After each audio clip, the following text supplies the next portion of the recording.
ज्ञानञ्जनशलाकया चक्षुरुन्मिलितं येन तस्मै श्रीगुरुवे नमः। गुरुवे गौरचन्द्राय राधिकाय सदालये कृष्णाय कृष्णभक्ताय तद्भक्ताय नमो नमः। वाञ्छाकल्पतरुभ्यश्च कृपा पतितानां पावनेभ्यो वैष्णवेभ्यो नमो नमः। नित्यानन्द नमस्तुभ्यं प्रेमानन्दप्रदायिने कलौकल्मषनाशाय श्रीजानवापते नमः। नमो महावदन्याय कृष्णप्रेमप्रदायते कृष्णाय कृष्णचैतन्य नामिने गौरत्विषे नमः। हे कृष्ण करुणा सिन्धु दीनबन्धु जगत्पते गोपेश गोपिकाकान्त राधाकान्त नमोस्तुते। तप्त कांचन गौरांगी राधे वृंदावनेश्वरी विश्वभानुसुते देवी प्रणमामि हरि। करताल छोड़ दो।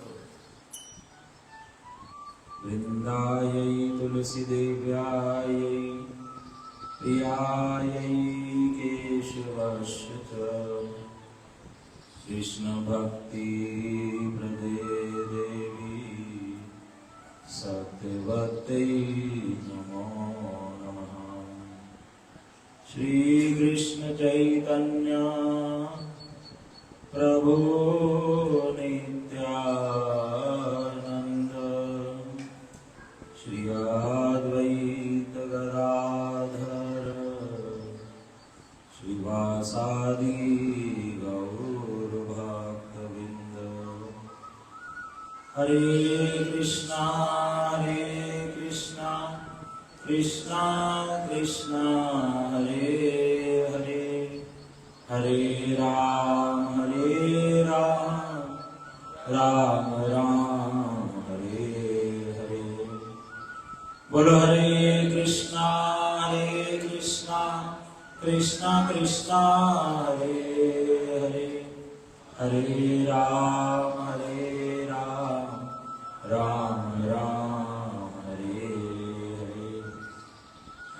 यं प्रव्रजन्तमनुपेतमपेतकृत्यं द्वैपायनो विरहकातराजुहाव पुत्रेति तन्मेतया तर्वोऽभिनेदुस्तं सर्वभूतहृदयं मुनिमानतोऽस्मि। नारायणं नमस्कृत्यं नरं चैव नरोत्तमं देवीं सरस्वतीं व्यासं ततो जयमुदीरये।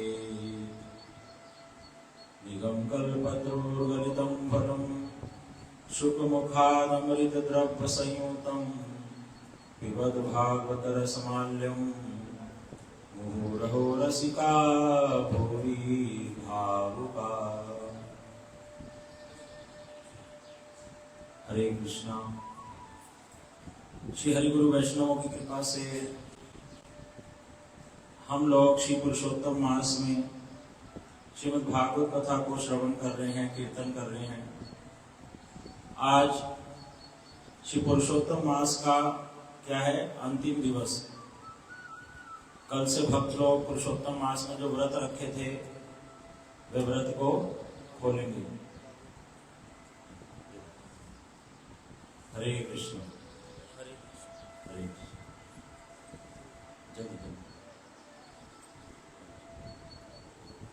आप कहाँ से आए? आपको देखा वो लग रहा है।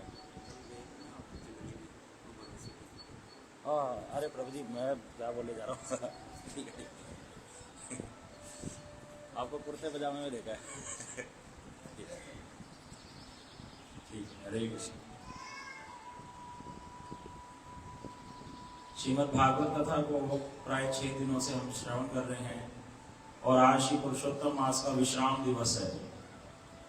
हमारा सौभाग्य रहा भगवान की कृपा से, भक्तों की कृपा से कि इस पुरुषोत्तम मास मतलब हमारे जीवित रहते इस पुरुषोत्तम मास को हम देख सके, कुछ भक्ति कर सके, थोड़ा बहुत जो प्रयास कर सके।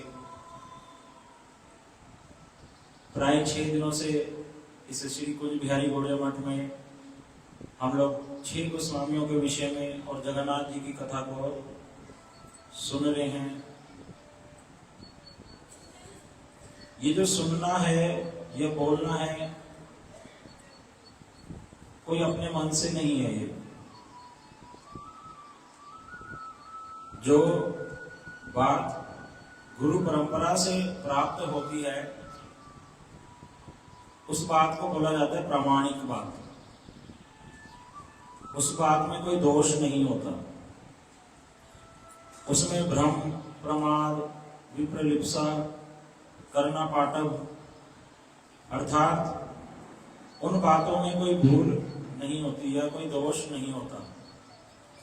वो बात किसने बोली है? भगवान ने स्वयं।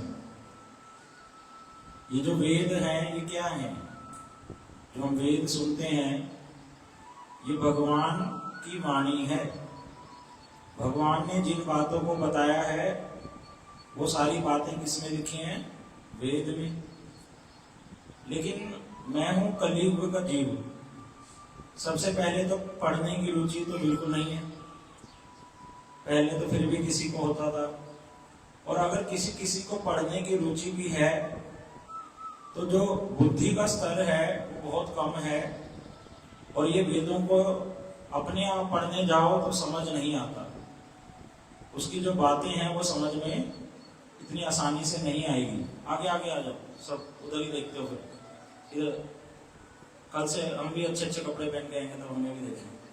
चलो आगे आगे हो जाओ, आगे सब जितना आगे हो सकते हैं। बोलो हरे कृष्णा। इतना इतना धीरे से जोर से बोलो हरे कृष्णा। हाँ अब अच्छा लग रहा है। मैं कह रहा हूं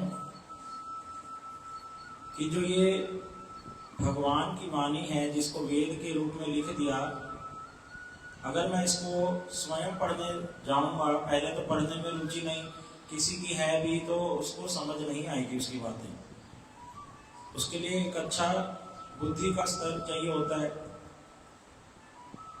और इसीलिए ही श्री वेद व्यास जी ने क्या करा, और अपनी बातों को साधारण करते गए जिससे मेरे जैसा जीव समझ सके। फिर अंत में आके उन्होंने कह दिया कि भागवत जी से श्रेष्ठ ग्रंथ कोई नहीं है। वो स्वयं इस बात को कह रहे हैं, क्योंकि सारे ग्रंथों को लिखने वाले वे स्वयं है। उन्होंने कहा भागवत से श्रेष्ठ कोई नहीं है, आसान ग्रंथ नहीं है, और इससे श्रेष्ठ कुछ नहीं है। लेकिन उस भागवत को भी अगर मैं अपने आप अपने मन से पढ़ना चाहूंगा तो उसकी क्या भावनाएं हैं वो समझ नहीं आएंगी। जैसे एक व्यक्ति का नाम है राम, और मैं उसको अपने पास में बुलाऊं तो उसको बुलाने के अलग अलग तरीके हैं। राम इधर आओ, ये तो समझ आ रहा है। और अगर ऐसे बोलूं राम इधर आओ, अब मैं इस बात को लिख के दूं राम इधर आओ, तो आप बताओ कैसे पकड़ेंगे, किस भावना से बुला रहे हैं? पहले वाला क्या है? राम इधर आओ, मतलब बड़े प्रेम से बुला रहे हैं, कुछ उसको बात कहनी है, या उसको कोई काम बताना है, या उसको आशीर्वाद देना है, शाबाशी देनी है। और दूसरे वाला क्या है? राम इधर आओ, मतलब ऐसे बोलने से समझ आ गया कि उसने कुछ गलत काम कर दिया है और उसको अब डांटना है। लेकिन इसको मैं लिख दूं अगर राम इधर आओ, तब कैसे पता चलेगा किस भावना से बोल रहे हैं? डांटने की भावना से बोल रहे हैं या प्रेम करने की, वो पकड़ में नहीं आती। ग्रंथ को पढ़ने से वो कैसे आती है? जो भगवान की हृदय की भावना को जानते हैं, अर्थात गुरु वैष्णव शुद्ध भक्त शुद्ध साधु, वो हमें बतलाएंगे कि इस बात में जो भगवान है अर्जुन को क्या कहना चाह रहे हैं। यहाँ पर भगवान अर्जुन को डांट लगा रहे हैं, यहाँ भगवान अर्जुन को प्रेम से बोल रहे हैं, यहाँ भगवान अर्जुन को समझाने की भावना से बोल रहे हैं, यहाँ भगवान अर्जुन से बड़ी प्रीति प्रेम पूर्वक कि तुम मेरी बात समझ लो, इस भावना से बोल रहे हैं। ये सारा कौन बताएगा? शुद्ध भक्त। भगवान के जो भक्त हैं, जो भगवान की भावनाओं को जानते हैं, वही हमें बताएंगे। तो उनके माध्यम से हमें समझना होगा भगवान के हृदय की भावनाओं को। इसलिए ही तो हम ये 6 गोस्वामियों की कथाओं को सुन रहे हैं। इन्होंने महाप्रभु के हृदय को समझा, महाप्रभु के हृदय की क्या भावना है, महाप्रभु क्यों आए, महाप्रभु इस जगत में क्या देने आए, हम साधारण जीवों का महाप्रभु से क्या लेना देना है, क्यों हमें महाप्रभु की भक्ति करनी है, महाप्रभु का नाम क्यों करना है, उन्हीं की बात क्यों माननी है।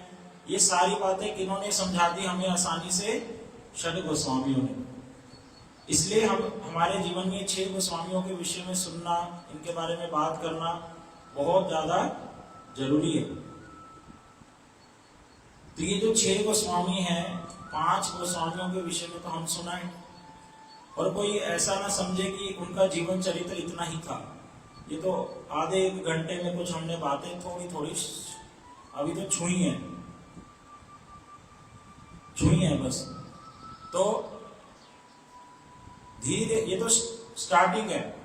फिर अब गुरु जी से जब दोबारा सुनेंगे, कभी हमें सौभाग्य हुआ तो दोबारा से इन विषयों पर जब कथा करेंगे और क्लैरिटी आएगी। अभी थोड़े थोड़े से नाम सुन लिए हैं। नाम सुनने से क्या होता है? नाम लेने से ही पवित्रता आ जाती है। ये भक्तों का महिमा है। हमारे बड़े महाराज जी इस बात को बोलते हैं, किसी भी वैष्णव की तिथि आए, आविर्भाव, तिरोभाव, और हमारा सामर्थ्य नहीं हो पा रहा, कभी मठ में नहीं आ पाए, उस दिन कथा नहीं सुन पाए किसी वजह से, उन वैष्णवों की पहले तो नियम यही बताया कि किसी भी वैष्णव की तिथि हो, उस दिन उनके विषय में कथा जरूर सुननी चाहिए। उनकी कथा सुनने से हमारे हृदय में मंगल आएगा। क्यों? उनकी जब कथा सुनेंगे, देखो भगवान की कथा सुनना और भक्त की कथा सुनना, इसमें बहुत अंतर होता है। भगवान की कथा सुनने से जल्दी में चीजें समझ नहीं आती, लेकिन भक्तों की कथा सुनने से बड़ा आसान हो जाता है कि मेरे को भक्ति कैसे करनी है। प्रैक्टिकली अपने जीवन में मेरे को जो प्रॉब्लम्स आती हैं, वो भक्त लोग दिखाते हैं कि उन प्रॉब्लम्स को कैसे फेस करना होता है, कैसे भक्ति में आगे बढ़ना होता है। तो ये भक्त के जीवन चरित्र को सुनने से बहुत आसान हो जाता है। भगवान के लिए तो मन में ऐसा रहता है कि हाँ, वो तो भगवान है, कुछ भी कर सकते हैं, वहां कुछ ना कुछ ऐसी बुद्धि रह जाती है। लेकिन भक्त के लिए मन में क्या आता है उनकी कथाओं को सुनने से, कि मैं भी ऐसे कर सकता हूं या करूंगा। इसलिए तो हम ये 6 गोस्वामियों की कथाओं को सुने। तो इन भक्तों के चरित्र को सुनने से क्या होता है? जीवन में मंगल आता है। और अगर मैं नहीं सुन पाया उस तिथि पर, तो इतना तक बताया कि उन वैष्णवों का नाम लेने से कि हे रूप गोस्वामी, आप मुझ पर कृपा कीजिए, मैं राधा कृष्ण की सेवा में आगे बढ़ सकूं। जब मैं हृदय से ऐसे उनको पुकारूंगा तो वो मुझ पर कृपा करेंगे। ऐसे महाराज जी ने बातें बताई कि नाम लेने मात्र से पवित्रता आती है। दर्शने पवित्र करो यही तुम्हार गुण। वैष्णवों का दर्शन करने मात्र से पवित्रता आती है। गंगार परश हिले पश्चाते पावन, दर्शने पवित्र करो यही तुम्हार गुण। क्या कह रहे हैं? गंगा जी में स्नान करने से, अर्थात उसको जब तक स्पर्श नहीं करूंगा, छूंगा नहीं, तब तक मुझे पवित्रता छुएगी नहीं।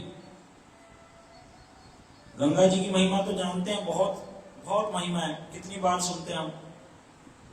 गंगा जी क्या है? भगवान के चरणों का जल, चरणामृत, शिवामन भगवान का, डायरेक्ट कृष्ण का भी नहीं है, उनके अवतार का है, तब भी देखो कितनी महिमा है। उसमें स्नान करने मात्र से, शुद्ध भावना से, दुर्भावना से नहीं, गंगा जी की थोड़ी महिमा जानी हो जिसने, वह जब उसमें स्नान करेगा, उस जल को स्पर्श करेगा, अपने मस्तक पे लगाएगा, तो वह गंगा जी क्या करती हैं? हमें पवित्र करती हैं, हमारे जो किए हुए पाप हैं वो धुल जाते हैं। ये गंगा जी की महिमा है। लेकिन इसके लिए पहले गंगा जी के पास जाना पड़ेगा, या वहां से गंगा जल लाके घर में रखना पड़ेगा और छिड़कना पड़ेगा, है ना। गंगा जी को देखने से तो नहीं बोल रहे, स्पर्श करने से बोल रहे। गंगार परश हिले पश्चाते पावन, स्पर्श करने के बाद पवित्रता होगी। ये गंगा जी की महिमा है। लेकिन इससे भी ऊपर महिमा बताई भगवान के भक्तों की। जो भगवान के भक्त हैं, ध्रुव महाराज, प्रहलाद महाराज, अम्बरीश महाराज, और ये विशेषकर 6 गोस्वामी, श्री रूप गोस्वामी, श्री सनातन गोस्वामी, श्री रघुनाथ भट्ट गोस्वामी, श्री जीव गोस्वामी, गोपाल भट्ट गोस्वामी और रघुनाथ दास गोस्वामी कह रहे दर्शने पवित्र करो, यही तो हमारा गुण। इन भक्तों का दर्शन करने मात्र से क्या होता है? एक जीव पवित्र हो जाता है, उसके सारे पाप नष्ट हो जाते हैं। पाप क्या?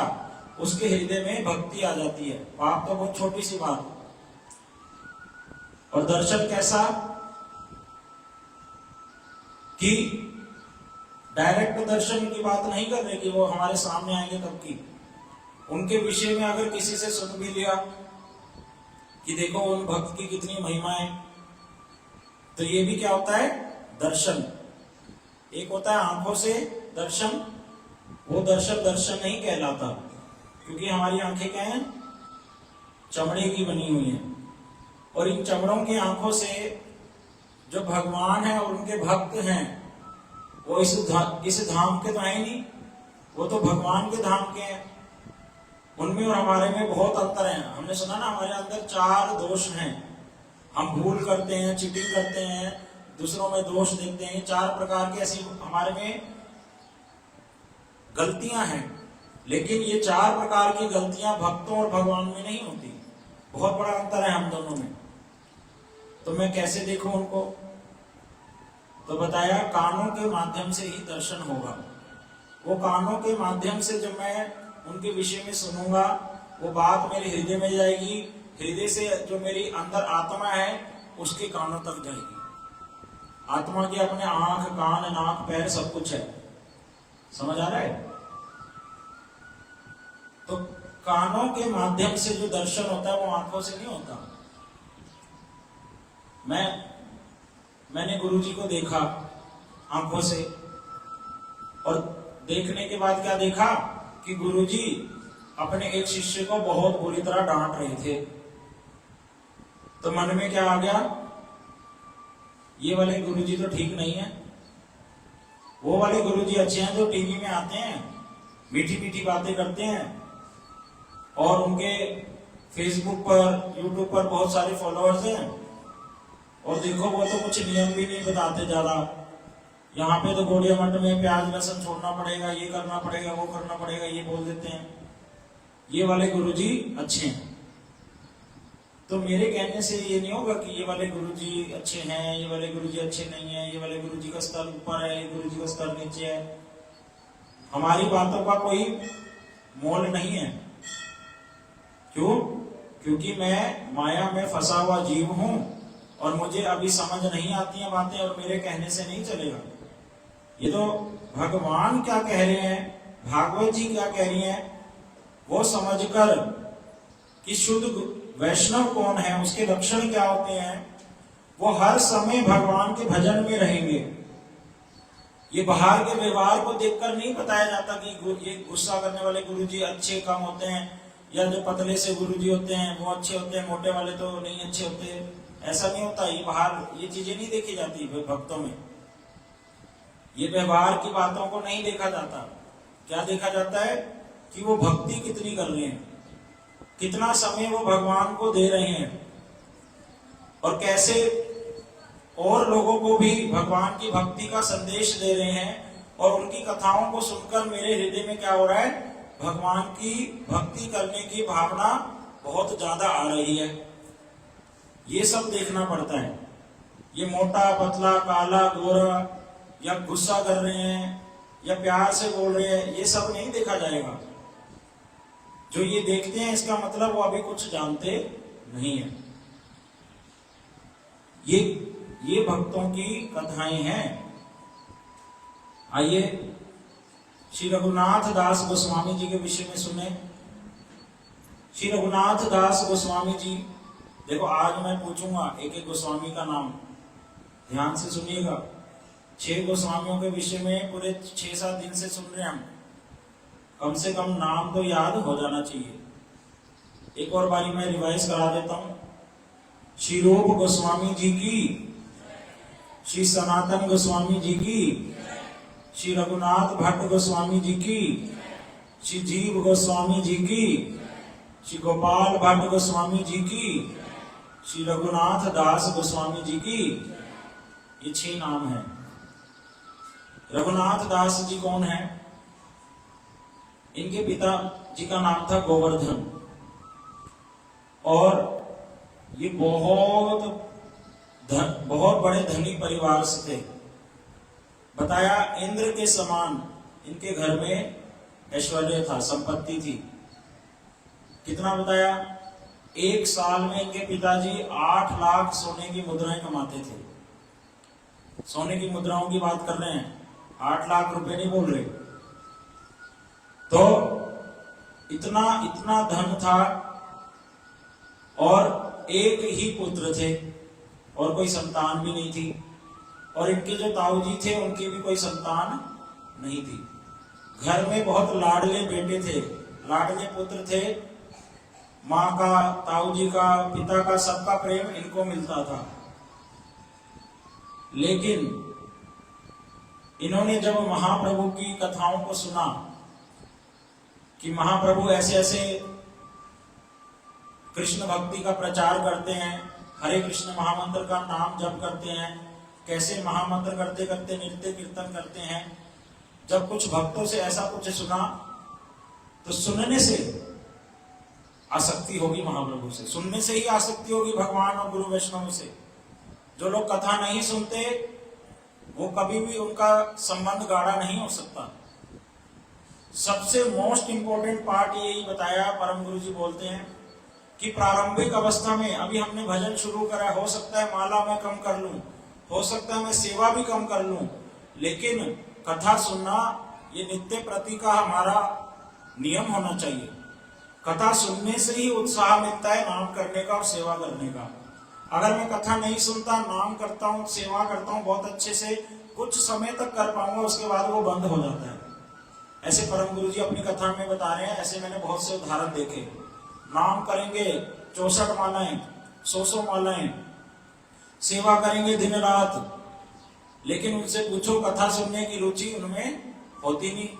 जरा सा भी थोड़ी देर बैठेंगे नहीं कथा में, और थोड़े दिन बाद उन लोगों को देखा जाता है वो मठ मंदिर से चले जाते हैं छोड़ के। लेकिन जो भक्त अभी माला थोड़ी सी कम कर ले, सेवा उस प्रकार से कर नहीं पाता है, लेकिन कथा में उसकी बड़ी रुचि है। श्रृण्वतां स्वकथा कृष्ण पुण्य श्रवण कीर्तने हृदयंतस्तु ही अभद्राणि विधुनोति सुहृद सताम। कथा सुनने से होगा क्या? करे श्रृण्वतां स्वकथा कृष्ण पुण्य श्रवण कीर्तने। इस कृष्ण कथा को सुनने से हृदयंतस्तु ही अभद्राणि, मेरे हृदय के जो अभद्र वस्तुएं हैं, जो बुरी चीजें मेरे हृदय में बैठी हुई हैं, वो जाएंगी। वो कैसे जाएंगी? कह रहे विधुनोति सुहृद सताम।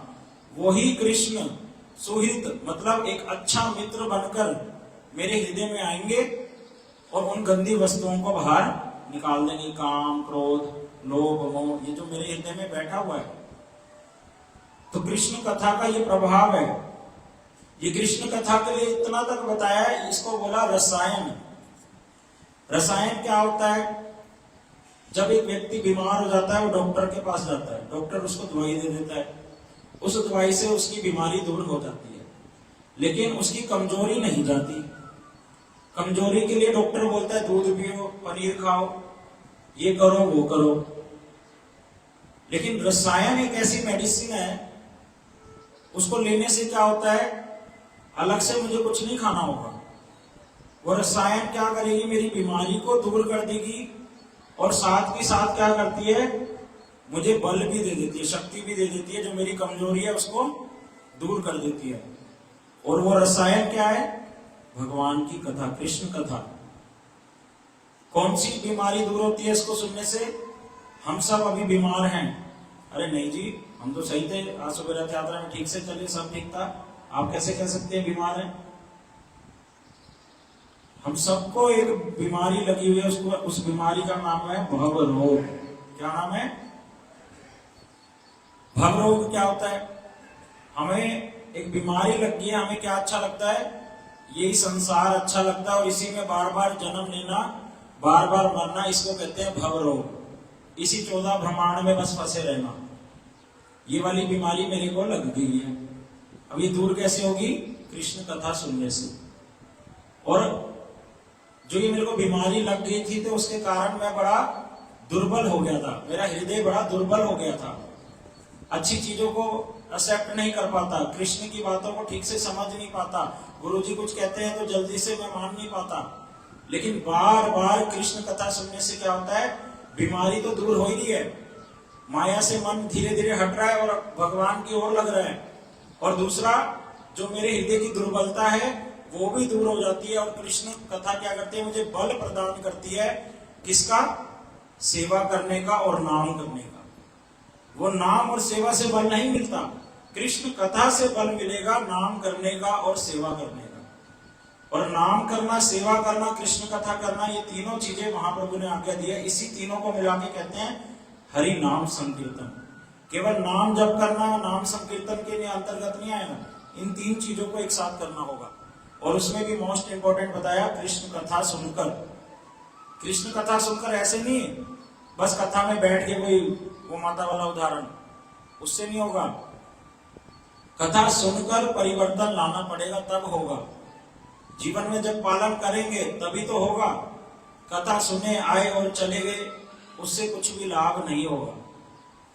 श्री रघुनाथ दास गोस्वामी जी ने ऐसी कथाओं को सुना, उनका हृदय परिवर्तन हो गया। और अब घर में मन नहीं लगता है, छोटे से बालक हैं, बार बार मन क्या करता है, मैं महाप्रभु के पास जाऊं। उनको पता चला महाप्रभु मेरे घर के निकट ही कहीं पर आए हुए हैं, वो चले गए, महाप्रभु के चरणों में प्रणाम किया और रोते हैं, और महाप्रभु ने उनको गले से लगाया।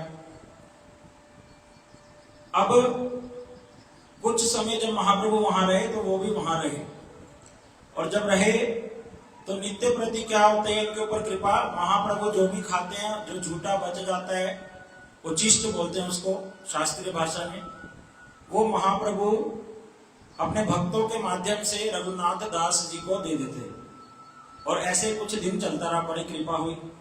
अब महाप्रभु वहां से कहीं और जाएंगे तो रघुनाथ जी की इच्छा होती है मैं भी चलूं, लेकिन रघुनाथ जी को घर वापिस आना पड़ा। लेकिन अब घर में मन लगता नहीं है, इच्छा क्या होती है कि मैं महाप्रभु की सेवा में रहूं। और फिर क्या करते हैं, घर से बार बार भाग जाते हैं। इधर घर वालों ने भी देख लिया इसके लक्षण ठीक नहीं लग रहे हैं, इसका किसी भी घर के काम में या हमारे कारोबार में मन नहीं लग रहा है, इसका मन कहां जा रहा है, महाप्रभु के पास। इनके माता पिता भी क्या थे, उनको बोला वैष्णव प्राय। वैष्णव नहीं थे, वैष्णव जैसे। क्यों? क्योंकि वो वैष्णवों की सेवा करते थे, लेकिन हृदय में भावना क्या रखते थे, हमारे संसार की जो धन संपत्ति है वो बढ़े। हृदय में ये विचार नहीं था भक्ति बढ़े, क्या था, संसार की मेरी जो इच्छाएं हैं वो पूरी हो जाए, इसलिए मैं वैष्णवों की सेवा कर रहा हूं। अब इसमें भी अंतर है, भगवान के भक्तों की सेवा करना संसार की वस्तु के लिए, और एक भगवान के भक्तों की वस्तु सेवा करना भगवान के लिए, इन दोनों में बहुत अंतर होता है। तो हर किसी को वैष्णव नहीं कहा जाएगा। तो रघुनाथ दास जी क्या करते, चोरी छुप कर भागते, इनके पिताजी सैनिकों को भेजकर उनको वापस ले आते, फिर भाग जाते, फिर ले आते, ऐसे चलता रहा और ये टिकते नहीं। फिर इनको पता चला महाप्रभु फिर से हमारे घर के पास नहीं आए हैं, तो पिताजी से आज्ञा ली कि मैं चला जाऊं। पिताजी ने कहा ठीक है जाओ, तुम्हारे साथ ये सैनिक जाएंगे, महाप्रभु का दर्शन करना और साथ के साथ लौटकर आ जाना, ठीक है। महाप्रभु के निकट गए, महाप्रभु को प्रणाम किया, महाप्रभु को हृदय की बात बताई, मैं आपके साथ रहना चाहता हूं। अब महाप्रभु ने जो उत्तर दिया वो सुनने वाला है। वो हम ये जो रघुनाथ दास जी की कथा है ना, ये हमारे गुरु जी बताते हैं, इस कथा को सुनकर एक भक्त का जीवन कैसा होना चाहिए, एक साधक का जो साधना कर रहे हैं उसका जीवन कैसा होना चाहिए, वो रघुनाथ दास जी की कथा सुनकर बहुत अच्छे से समझ आता है। कैसे एक साधक अपनी भक्ति में आगे बढ़ता है। वो जो 5 गोस्वामी है उनकी कथा सुनकर भी आएगा, लेकिन जो रघुनाथ दास जी की कथा सुनकर विशेषकर आता है, वो गुरुजी जोर देते हैं इस बात पर। तो रघुनाथ जी को महाप्रभु क्या बोले? अब हम तो सोचेंगे महाप्रभु के हाँ हाँ आओ हमारे साथ रहो, ये तो बहुत ही अच्छी बात है, ऐसा सौभाग्य सबको नहीं मिलेगा, तुम्हारे को भगवान का भजन करना है, भगवान भजन करने की इच्छा है तो हमारे साथ रहना चाहिए। लेकिन महाप्रभु ने ऐसा नहीं कहा। महाप्रभु ने कहा मरकट वैराग्य ना करो लोक दिखाया। क्या कह रहे हैं? बंदरों जैसा वैराग्य मत दिखाओ। बंदर क्या करता है? वृंदावन गए हैं ना, बहुत से भक्त यहां से वृंदावन गए हुए हैं, तो वहां है बहुत सारे बंदर। वो बंदर क्या करते हैं, अगर आप चश्मा पहन के जाओगे ना तो एकदम से आपको पता भी नहीं चलेगा कब आपका चश्मा लेके भाग देगा। फिर उसको आपको फ्रूटी देनी पड़ेगी, केला नहीं लेता, क्या लेगा? फ्रूटी। फ्रूटी जब फेंकोगे तब आपका चश्मा लौटा देगा। वो भी ठीक होगा या नहीं उसको कुछ नहीं कह सकते, कभी कभी दांत में दबा देता है। तो ये बंदर क्या होता है, इसका स्वभाव समझिए। बंदर क्या है, आपको देखने में लगेगा कोई वस्त्र नहीं पहनता, उसका कोई घर नहीं होता, कोई ठिकाना नहीं है, और दूर से देखने में लगेगा कि बड़ा शांत स्वभाव का है, लेकिन अंदर ही अंदर उसके क्या चल रहा होता है? भोग। उसकी दृष्टि होती है हर एक के ऊपर, इसके हाथ में क्या है, इसने चश्मा पहना है या नहीं, एकदम से ऐसे झपटता है। बाहर से देखने में क्या दिखा रहा है कि मुझे घर की आवश्यकता नहीं है, मैं निर्वस्त्र रहता हूं, लेकिन अंदर ही अंदर इच्छाएं भरी पड़ी हैं, और बंदरी को देखकर रुका नहीं जाता, कामुक हो जाता है। तो ये गंदी इच्छाएं उसके हृदय में बड़ी रहती है, लेकिन बाहर से देखने में क्या लग रहा है, उसको वस्त्र नहीं चाहिए, कोई घर नहीं चाहिए। तो इस ऐसे वैराग्य को बोलते हैं बंदरों जैसा वैराग्य। महाप्रभु रघुनाथ दास जी के माध्यम से हमें समझा रहे हैं, कभी भी बंदरों जैसा वैराग्य नहीं करना चाहिए। बंदरों वाला वैराग्य क्या होता है, कुछ समय के लिए रहता है।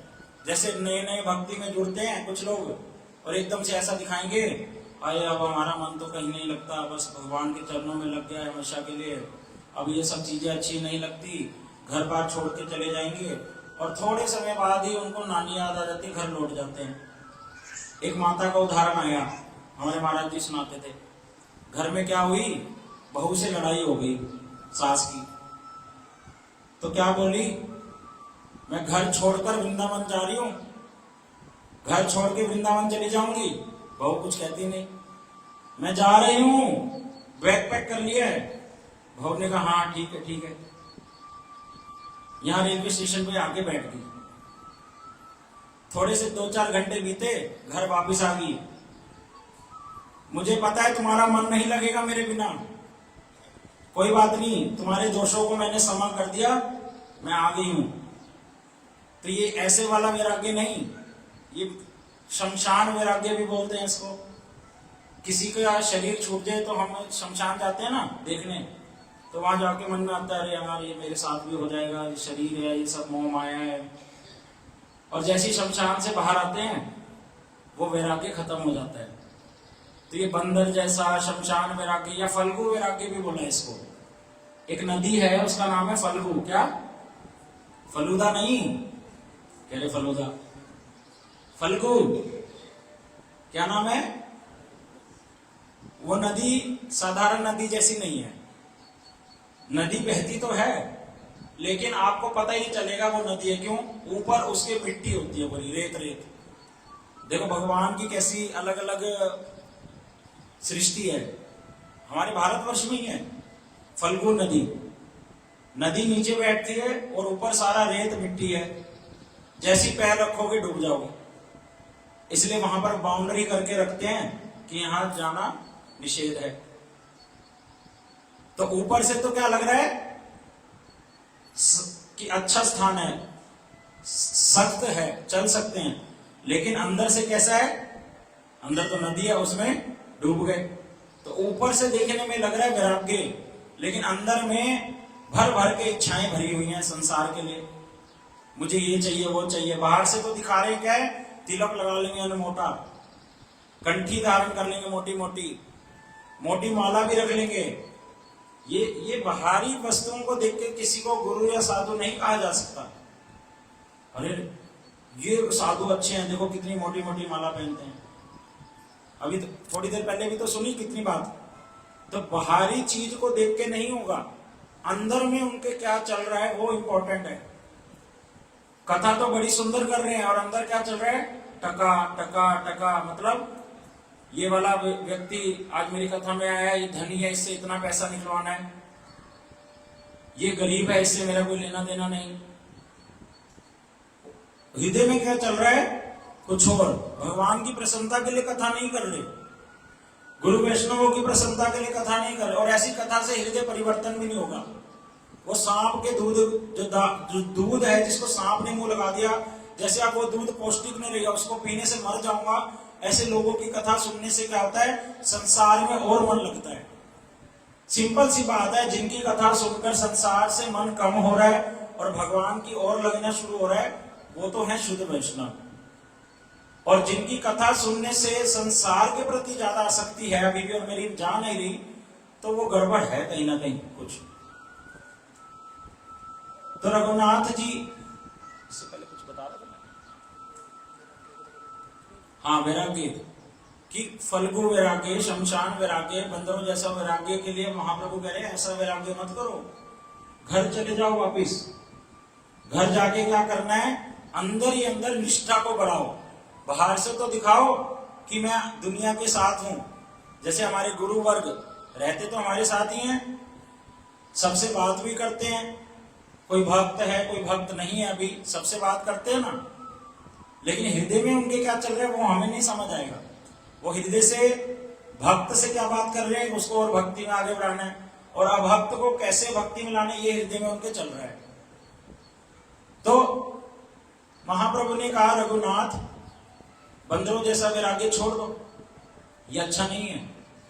अंदर से, बाहर से भक्ति नहीं करनी, अंदर से हृदय से बढ़ाना है अपनी निष्ठा को, श्रद्धा को, और अपने माता पिता के साथ रह के उनकी सेवा करते रहो जो वो कहते हैं। लेकिन हृदय से किसके साथ रहो? मेरे साथ। ठीक है? अभी घर चले जाओ, अपने हृदय को चंचल नहीं करना, बार बार मेरे पास ऐसे नहीं आना। देखो महाप्रभु कैसे शिक्षा दे रहे हैं, और महाप्रभु ने उनको लौटा दिया, वो घर आ गए। अब घर में आके घर वाले बड़े खुश हैं, ये तो सारे काम करने लग गया, अब घर से भागता भी नहीं है, काफी समय हो गया। लेकिन अंदर ही अंदर नाम जप करते करते निष्ठा बढ़ती जा रही है, महाप्रभु के प्रति प्रेम बढ़ता ही जा रहा है, और इतना गाढ़ा हो गया है कि अब रुका नहीं जा रहा इनसे। वो निष्ठा इतनी बढ़ गई है, गाढ़ी हो गई है कि अब कोई रोके भी तो रुके नहीं जाएगा। लेकिन इनको एक खबर मिली, महाप्रभु के बड़े प्रिय नित्यानंद प्रभु मेरे घर के पास में आए हैं। इन्होंने अपने पिताजी से आज्ञा ली, पिताजी मैं उनका दर्शन के लिए जाऊं? हाँ हाँ जाओ, सैनिकों के साथ जाओ।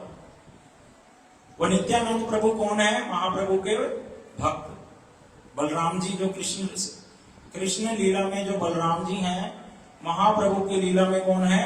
नित्यानंद प्रभु। बोलो श्री नित्यानंद प्रभु की। तो नित्यानंद प्रभु, उस जगह का नाम है पानी हाटी। उस स्थान पे जब रघुनाथ जी पहुंचे तो क्या देखा, एक बड़े सुंदर वृक्ष के नीचे चबूतरा है। उस चबूतरे पर नित्यानंद प्रभु बैठे हुए हैं और बहुत से भक्तों ने उनको चारों ओर से घेर रखा है। हमारे गुरुजी बताते हैं कि हम भी एक बार दर्शन के लिए वहां गए थे और वहां बहुत सुंदर नदी बहती है, लेकिन वो नदी साधारण नहीं है, गंगा जी है। वो उसका प्रवाह इतना तेज है कि जरा सा पैर रखो आप आपको ले जाएगी, उसका बहाव बहुत तेज है। लेकिन रघुनाथ जी क्या देखे कि उस नदी में भी बहुत से भक्त खड़े, इतने भक्त हैं कि जगह ही नहीं बची कि नदी में भी खड़े हैं, लेकिन गंगा जी उनको लेके नहीं जा रही। बड़ा सुंदर स्थान है बंगाल में। और रघुनाथ जी ने जाते ही सबसे पहले साष्टांग दंडवत प्रणाम करा नित्यानंद प्रभु को, और नित्यानंद प्रभु ने क्या किया, अपने चरणों को उनके सिर पे रख दिया। अरे ये कैसी कृपा है, हाथों से कृपा होती है, आंखों से देखकर भक्त कृपा करता है। भगवान के जब निकट हम जाते हैं तो भगवान हमें देखकर ही कृपा कर देते हैं, और हाथों से कृपा होती है। लेकिन इसको बड़ी विशेष कृपा का गुरुजी अगर अपने शिष्य के ऊपर अपने चरणों को रख दें तो बड़ा विशेष व्यक्ति है। और नित्यानंद प्रभु जी के जीवन में देखा, केवल 3 भक्तों के ऊपर ही उन्होंने अपने चरण कमलों को रखा। उनमें से एक हुए रघुनाथ दास गोस्वामी। अब उनको उठाया और क्या बोल रहे हैं, बड़ी अटपटी सी बात बोली, कह रहे तुम चोर हो। अरे चोर, इनके पास तो बहुत सारा पैसा है, इन्होंने किसी का चोरी नहीं किया। लेकिन क्या बोल रहे हैं, नित्यानंद प्रभु कह रहे हैं मेरी संपत्ति क्या है, महाप्रभु, और तुम मेरे से पूछे बिना, मेरी कृपा के बिना तुम डायरेक्ट महाप्रभु को प्राप्त करने जा रहे थे। क्या शिक्षा दे रहे हैं, मतलब अगर मैं भगवान को डायरेक्ट प्राप्त करूंगा, भगवान को डायरेक्ट मांगूंगा या भगवान के पास डायरेक्ट जाऊंगा, डायरेक्ट नहीं मिलेंगे मुझे, बीच में एक मीडिएटर चाहिए होता है, उसी को कहते हैं गुरु। वो शुद्ध भक्त, वो गुरु, वो साधु की आवश्यकता होती है, जो मेरे को कहां ले जाएंगे, भगवान तक। वो नित्यानंद प्रभु ने क्या बोला, तुम चोर हो, मेरी संपत्ति क्या है, महाप्रभु, और तुम्हें उसको चुराना चाहते थे मेरे से पूछे बिना। अब तुम्हें मैं दंड दूंगा। चोर को क्या दंड देते हैं ना, क्या दंड दिया, देखो दंड भी कैसा है, बड़ी सुंदर लीला है रघुनाथ दास जी की। कह रहे तुम्हें उत्सव करना होगा। ये कैसा दंड है, दंड में उत्सव करना होगा। कौन सा उत्सव, दही चीड़ा महोत्सव। अब ये कौन सा उत्सव होता है, हमारे गौड़ीय वैष्णव में उत्सव ही उत्सव है, क्योंकि भगवान के नित्य धाम में उत्सव कभी खत्म नहीं होते। दही चीड़ा उत्सव आने वाला अभी आएगा। उसमें क्या होता है, चिड़वा, पोहा जिसको बोलते हैं हम लोग, चिड़वा बोलते हैं उसको। दही में अच्छे से मिलाकर, फ्रूट्स काट के छोटा छोटा डालकर, जैसे फ्रूट क्रीम में डालते हैं, ड्राई फ्रूट्स उसमें मिलाकर, इसको कहते हैं दही चीड़ा। ऐसे ही दूध का भी बनता है, दूध चीड़ा। तो कहा ये जितने भी भक्त मेरे पास बैठे हैं ना, इन सबको भंडारा कराना है, ये तुम्हारा दंड है। तो उस उत्सव का नाम क्या है, दही चीड़ा महोत्सव। आज भी वो उत्सव हर वर्ष वहां मनाया जाता है। बोलो दही चीड़ा महोत्सव की। रघुनाथ जी तो खुश हो गए कि वैष्णवों को भोजन कराना है, प्रसाद पवाना है, इससे बड़ी सेवा नहीं होती। वैष्णवों को प्रसन्न करने से भगवान अपने आप प्रसन्न हो जाते हैं। तो नित्यानंद प्रभु ने क्या दंड दिया, तुम जो चोरी कर रहे थे मेरे महाप्रभु की, उस भूल को स्वीकार करो और उस भूल को दूर करो। कैसे, वैष्णवों की सेवा कर कर। ये गुरुजी करवाते हैं जीवन में। गुरुजी क्या कराते हैं, अपनी सेवा नहीं कराएंगे कभी, वैष्णवों की सेवा सिखाते हैं, कैसे वैष्णवों को प्रसन्न करना होता है। पैसों की तो कमी थी नहीं इनके पास, बहुत सारी दही, दूध आ गया, चीड़ा आ गया, फल आ गए, ड्राई फ्रूट्स आ गए। एक बहुत बड़े बर्तन में दही चीड़ा बनाया, एक में दूध चीड़ा बनाया, और जिस भक्त को जैसा अच्छा लगता था सबको वैसा वैसा दिया। अब महाप्रभु तो वहां नहीं थे उस समय, और सभी भक्तों ने अभी खाना शुरू नहीं किया। क्यों? नित्यानंद प्रभु ने नहीं लिया। देखो ये नियम होता है, घर में जब वैष्णव आए या मठ में जो वैष्णव है, सबसे पहले जो भी भोग लगता है, जो प्रसाद बन जाता है, वैष्णवों में उस समय जो श्रेष्ठ वैष्णव है उनको पहले दिया जाता है। और वो जब तक खाते नहीं, छोटे वैष्णव नहीं खाएंगे उनसे पहले। अगर छोटे ने खा लिया, इसका मतलब वो अभी ये नहीं जानता कि मेरे से ये श्रेष्ठ वैष्णव है, वो क्या कर रहा है, दोष कर रहा है।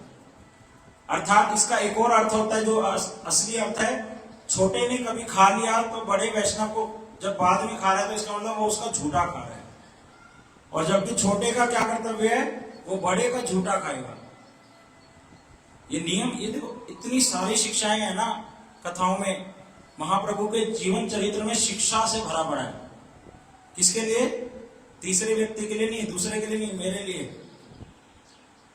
रघुनाथ जी ने देखा तो नित्यानंद प्रभु ने देखा कि कोई खा नहीं रहा। और नित्यानंद प्रभु क्यों नहीं खा रहे थे? क्योंकि महाप्रभु वहां पे नहीं थे। तो अपने हृदय से महाप्रभु को बुलाया और महाप्रभु वहां आ गए और सब उनका दर्शन कर रहे हैं। और महाप्रभु और नित्यानंद प्रभु ने पहले खाया, और जैसे ही उन दोनों ने खाया फिर सब ने खाना आरंभ कर दिया। इस दृश्य को देखकर रघुनाथ जी तो भाव विवल हो गए। उनकी प्रसन्नता के कारण उनके अश्रु बहने लग गए। और फिर नित्यानंद प्रभु, जब ये उत्सव हो गया तो नित्यानंद प्रभु ने उनको एक बात कही कि हे रघुनाथ, रघुनाथ जी ने पूछा कि मेरा संसार का बंधन कब छूटेगा। ये प्रश्न होते हैं गुरु जी से, ना कि संसार की वस्तुएं मांगना। संसार का बंधन कब छूटेगा ये पूछ रहे हैं। क्या ये संसार कब नष्ट होएगा मेरे लिए? मैं बार बार घर से भागता था, फिर मेरे माता पिता लौटा लेते थे, कैसे बचूं, कैसे मैं आपके चरणों में आऊं, मेरी भक्ति कैसे बढ़े? नित्यानंद प्रभु ने कहा चिंता मत करो, अब बहुत हो गया तुम्हारा संसार, आज मैं तुम्हारे ऊपर कृपा करता हूं, गुचिलो बंधन, तुम्हारा संसार बंधन आज से नष्ट हो जाएगा। ऐसा आशीर्वाद मिल जाए, कितनी कृपा होगी। तो उस दिन रघुनाथ जी जब घर लौट गए, अब घर में मन नहीं लग रहा है। अब तो नित्यानंद प्रभु ने भी कृपा कर दी, जाओ महाप्रभु के पास जाओ, जा सकते हो, अब तुम चोर नहीं हो। और रघुनाथ जी थोड़े दिन और घर में रहे। एक दिन एक बड़ा अच्छा मौका देखा कि इनके कुल के गुरुजी वहां पर आए। उन गुरुजी ने कोई सेवा दी, रघुनाथ जी मेरे लिए कर दोगे, मेरा सेवक कहीं चला गया है। इन्होंने उस मौके को देखकर हाँ जी कर देंगे, उसके लिए बाहर जाना पड़ेगा। और वहां से वो सेवा क्या करें, वहां से कहां चले गए, चैतन्य महाप्रभु के पास, जगन्नाथपुरी। और महाप्रभु ने जैसे देखा रघुनाथ आया है, उसको गले से लगा लिया और कहा कृष्ण की तुम्हारे ऊपर कितनी विशेष कृपा है, उन्होंने तुम्हारे सारे संसार के बंधन अब खत्म कर दिए, अब कोई बंधन नहीं रहा। हे रघुनाथ, मेरे नित्यानंद की कृपा तुम्हारे ऊपर हुई है। अपने भक्तों को बोला, हे स्वरूप दामोदर, जाओ इस रघुनाथ को अपने पास रखो, इसको भक्ति सिखाओ, इसको सिखाओ मेरे हृदय के विचार, और जो मैं खाऊंगा मेरा झूठा इसको हर रोज देना। रघुनाथ जी ऐसे रहने लगे। अब इनके माता पिता को जब पता चला रघुनाथ कहां चला गया, जगन्नाथपुरी, तो क्या किया, अपने सेवक, अब समझ गए। जब ये घर में थे तो इनकी माता क्या बोलती एक दिन पिता को कि अरे हमें ऐसा करना चाहिए, इसको रस्सी से बांध देना चाहिए। बार बार भाग जाते थे ना, तो जो पति है, जो गोवर्धन नाम के पिता है रघुनाथ जी के, वो क्या बोले, हंसे जोर से, अरे पगली, जिसको इंद्र के समान जैसा पैसा नहीं बांध सका, धन की कोई कमी थी घर में? कोई कमी नहीं थी। और इनकी पत्नी के विषय में आया, अप्सरा की तरह सुंदर थी। कह रहे जिसको अप्सरा की समान सुंदर उसकी अपनी स्त्री बांध नहीं पाई, उसको ये लोहे की रस्सी की जंजीरें क्या बांधेंगी, निर्जीव। गुरुजी बताते हैं बंधन बड़े प्रकार के होते हैं। ये जो हृदय के बंधन होते हैं ना, आसक्तियां, ये सबसे खतरनाक बंधन होता है, जो दिखता नहीं है बाहर से। रस्सी का बंधन तो दिख जाएगा, जंजीरों का बंधन दिख जाएगा, जैसे माता यशोदा ने औखल से जब कृष्ण को बांध दिया रस्सी से तो वो दिख रहा है, लेकिन कृष्ण और यशोदा का जो हृदय का प्रेम है वो वाला बंधन कैसे, वो हृदय का। तो रघुनाथ जी के लिए उनके पिता क्या कह रहे हैं, ये रस्सी से बंधने वाला नहीं है। इंद्र के समान ऐश्वर्य, अप्सरा के समान इसकी पत्नी, वो इसको बांध नहीं पा रही है। देखो भक्तों का कैसा स्वभाव हो जाता है, जब उनको हायर टेस्ट मिल जाता है ना, लोअर टेस्ट अपने आप छूट जाता है। जब उच्च रस की प्राप्ति हो जाती है, नीचे वाले रस अपने आप छूट जाते हैं। ऊंचा रस मतलब भगवान की सेवा वाला रस, उसमें जब आनंद आने लगता है, संसार की वस्तुओं को छोड़ना नहीं पड़ता, अपने आप छूट जाती हैं। तो मेरे को प्रयास किसका करना है, भक्ति करने का, ना कि कुछ छोड़ने का। छोड़ने वाली चीजें तो अपने आप ही चली जाएंगी। श्री रघुनाथ जी को महाप्रभु ने कहा, और जैसे रघुनाथ जी के घर वालों को पता चला तो उन्होंने कुछ लोगों को रघुनाथ जी के पास भेजा। अब घर पे लुटाने के लिए नहीं, क्योंकि समझ गया ये आएगा नहीं अब, लेकिन उसको कुछ धन, कुछ खाने की सामग्री देकर आए। अब रघुनाथ जी उससे खाना बनाते, अपना महाप्रभु को भी निमंत्रण देते कि आपको मैं प्रसाद यहीं दूंगा। महाप्रभु इनके घर पर प्रसाद पाते। ऐसे कुछ दिन चला। थोड़े समय बाद देखा, महाप्रभु अपने सेवक से पूछे, हे गोविंद, वो रघुनाथ अब मुझे बुलाता नहीं है, क्या बात, क्यों नहीं बुलाता? गोविंद जी ने कहा, महाप्रभु उसके मन में एक भावना आ गई है। क्या? उसके पिता क्या है? विषयी। विषय मतलब संसार के आसक्तियों में जो फंसे हुए हैं, उस व्यक्ति को कहते हैं विषयी, जिसको संसार का विष अच्छा लगता है खाना। तो उसके मन में क्या आ गया है, देखो साधारण समझा देता हूं। अगर हमें ये बोला जाता है ना कि जब भक्ति की लाइन में आते हैं कि भगवान को भोग लगाए बिना कुछ भी खाना नहीं, उसके पीछे क्या रहस्य होता है? ये रहस्य होता है, जो भगवान को भोग लगा के खाते हैं, भगवान और भगवान के प्रसाद में कोई भेद नहीं होता। फिर भगवान उसमें क्या करते हैं, अपनी कृपा डाल देते हैं, कृपा दृष्टि, और उसको खाने से मेरा जो मन है वो चंचल नहीं रहता, उसकी चंचलता कम होने लगती है, और मन मेरा किस में लगने लगता है? भजन में। लेकिन मैं अगर भोग लगाए बिना किसी विषय व्यक्ति के हाथों का खाऊंगा जो भक्त नहीं है, और ये भी एक नियम है, भक्तों के हाथ के बनाए का ही खाना चाहिए, क्योंकि वो उसके हृदय की भावना क्या रहती है, मैं भगवान को भोग लगाऊंगा तब सभी वैष्णवों को दूंगा। उसकी ये हृदय की भावना नहीं होती जैसे एक साधारण व्यक्ति की होती है, जो भगवान को भोग लगाना तो दूर की बात, केवल अपने लिए खाना पीना करता है। और किस लिए खाता है? कि मेरा शरीर ठीक रहेगा तो और धन कमाऊंगा और मेरी प्रतिष्ठा बढ़ेगी, ये सब। लेकिन भक्त के हृदय में क्या होता है कि इसको खाने से क्या होगा, हमारी भक्ति बढ़ेगी। एक समय हमारे महाराज जी से जलंधर में एक भक्त ने पूछा, हमारे यहाँ हलवाई लगता है ना, हलवाई, अब वो भक्त तो है नहीं। अब यहाँ पे क्वेश्चन उठ सकता है कि आप जो ये बनवा रहे हो तो इसका मतलब गड़बड़ है, बोलते कुछ हो करते कुछ हो नहीं, इसमें भी रहस्य की बात है। हमारे महाराज जी से जलंधर में उनका प्रोग्राम था, तो वहां के भक्त ने पूछा कि हमने सुना है कि भक्तों के बने हाथ का ही खाना चाहिए, भोग लगा ही खाना चाहिए, लेकिन आज के समय में इतने लोगों का हाथ से बनाना घरों में ये तो संभव नहीं होता, प्रोग्राम कराया, हलवाई रखा है।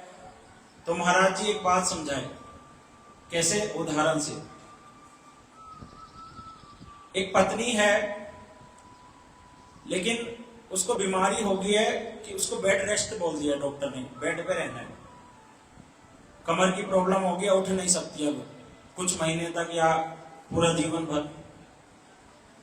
उसने नौकरानी रखी हुई है और पति की सेवा के लिए रखी हुई है। क्या बोलती है वो? अपने साहब के लिए टिफिन पैक कर दे। अरे वो आने वाले हैं, उनका ऑफिस का समय खत्म हो गया, ठंडा जलजीरा बना के रख, फ्रिज में लगा दे, आते ही अपने साहब को दे दियो। अरे साहब के जूते पॉलिश करे या नहीं? ऐसे क्या करती है, वो बार बार उसको बोलती है ये कर दे वो कर दे। अब देखने में क्या लग रहा है, नौकरानी पति की सेवा कर रही है। नौकरानी क्या कर रही है, उसके पति के लिए सारे काम कर रही है। लेकिन नौकरानी को पैसा देना बंद कर दो, आएगी अगले दिन से। क्यों? उसका कोई संबंध थोड़ी है उससे, पति से। संबंध क्या था? पैसे को लेकर। पैसा देना बंद कर दो, वो आएगी नहीं। और इधर जो बेड पे पड़ी हुई है, बाहर से देखने में क्या लग रहा है, नौकरानी सेवा कर रही है, लेकिन सेवा कर कौन रही है? वो पत्नी। क्योंकि उसका संबंध है, हृदय से संबंध है। भले ही उठकर नहीं कर सकती, किसी और के माध्यम से कर रही है। वहां पैसों का संबंध नहीं है, पति पत्नी का हृदय का संबंध है। उसी तरह से